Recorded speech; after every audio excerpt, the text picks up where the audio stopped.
রাঙামাটি বাগাইছড়ির সাজেক পর্যটন কেন্দ্রের নিচে পাহাড়ে দেয়া জুমের আগুনে অল্পের জন্য রক্ষা পেয়েছে বেশ কয়েকটি রিসোর্ট।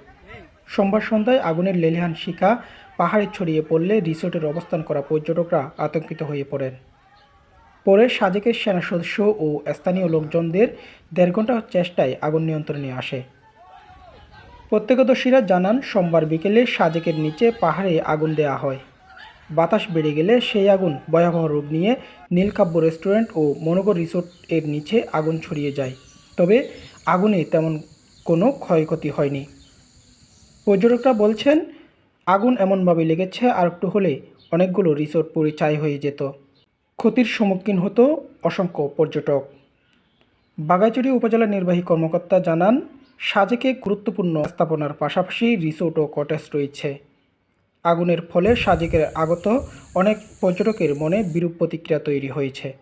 আগুনের প্রকৃত কারণ উদ্ঘাটন করতে বলা হয়েছে বলে জানান তিনি। ডেস্ক রিপোর্ট, সি বার্তা।